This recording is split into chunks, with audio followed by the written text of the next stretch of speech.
Lebih lengkap mengenai penanganan infrastruktur listrik di wilayah terdampak bencana Sumatera, sudah bergabung bersama kami juru bicara Kementerian SDM Dwi Anggia. Mbak Anggi, selamat petang. Selamat petang. Mbak Anggi, setelah tadi disinggung oleh Presiden, bagaimana update perbaikan infrastruktur listrik di 3 provinsi ini? Baik, Cindy, terima kasih. Sebelumnya, kami dari Kementerian SDM tentunya menyampaikan turut belasungkawa dan duka cita mendalam atas musibah yang terjadi melanda 3 provinsi di Aceh, Sumatera Utara, dan juga di Sumatera Barat.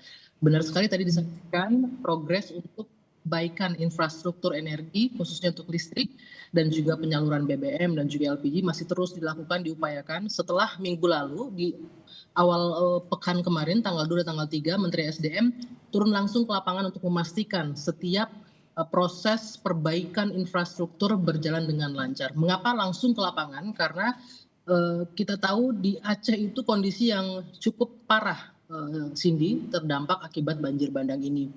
Dan ada kurang lebih 323 penyulang. Penyulang itu saluran utama untuk jaringan distribusi listrik yang terdampak di sana, dan hingga hari ini sudah menyala sebanyak 197.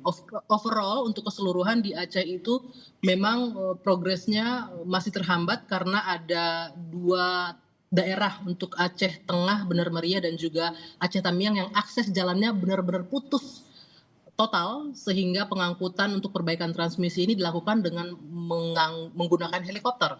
Pengangkutan genset dan lain-lain dilakukan menggunakan helikopter.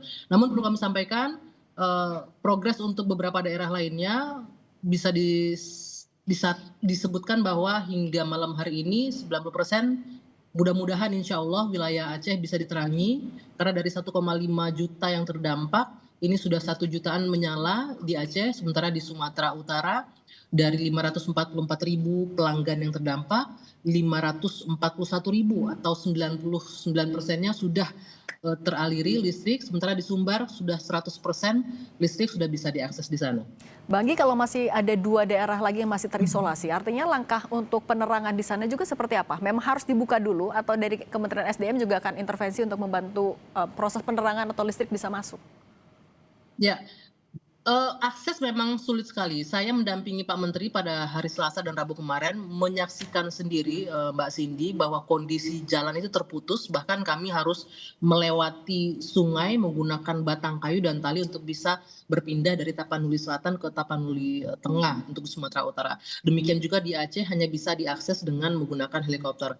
Itu pun untuk pembangunan transmisi, khususnya di wilayah yang menghubungkan Biren dengan Arun untuk saluran utama tegangan ekstra tinggi atau SUTT-nya harus dibangun, diangkut secara manual. Ketika sudah di airdrop menggunakan heli, kemudian dibawa dari satu transmisi ke transmisi lain yang jaraknya 3 sampai 4 kilometer. Bayangkan harus dipanggul oleh manusia karena memang itu di tengah hutan yang remote sekali, tidak ada akses apapun di situ, sehingga inilah yang menghambat.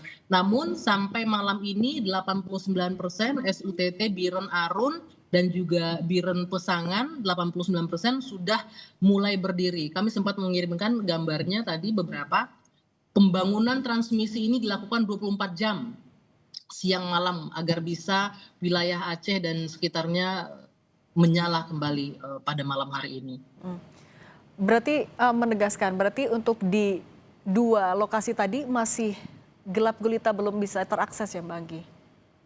Sebagian besar masih diupayakan menggunakan genset.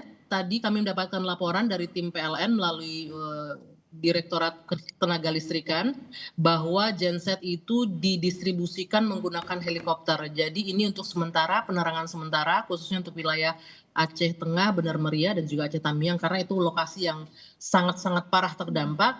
Dan kami terus memonitor, kami memahami kebutuhan masyarakat di lapangan, tapi yakinlah, percayalah bahwa pemerintah tengah menangani ini dengan sekuat tenaga agar masyarakat di sana, para pengungsi di sana bisa mendapatkan akses listrik dengan segera.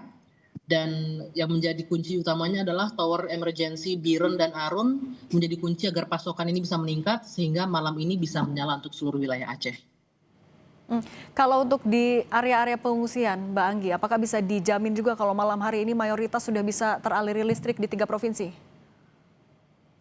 Yang pasti seperti yang saya laporkan tadi, untuk 2 provinsi lainnya di Sumatera Barat dan Sumatera Utara di posko pengungsian sudah dialiri listrik, termasuk juga di Aceh. Hanya beberapa titik yang mungkin, belum bisa maksimal dikarenakan akses jalan. Kalau teman-teman wartawan melihat langsung di sana mungkin bisa menyaksikan ya betapa sulitnya akses di sana dan seluruh, SDM dikerahkan untuk bisa melakukan perbaikan infrastruktur. Butuh waktu memang, tidak hanya faktor manusianya, tapi juga aksesnya untuk mengangkut barang-barang, membangun atau mendirikan kembali transmisi itu, mengangkut besi dan lain-lain itu butuh distribusi menggunakan helikopter karena tidak bisa diangkut dengan kendaraan. Hmm. Mbak Anggi, dengan kendala yang ada dengan hasil koordinasi dengan lintas kementerian, singkat saja, apakah ada target seluruh 3 provinsi ini akan 100% sudah dialiri listrik lagi kapan? Seperti yang disampaikan dilaporkan oleh Dirut PLN kepada Pak Menteri dan juga yang sudah diketahui oleh Presiden, mudah-mudahan malam ini kita sama-sama berdoa kalau cuaca bersahabat, mudah-mudahan cuaca bersahabat sehingga proses pembangunan ini bisa berjalan dengan lancar. Dan tentunya kita juga berdoa keselamatan saudara-saudara kita ya di pengungsian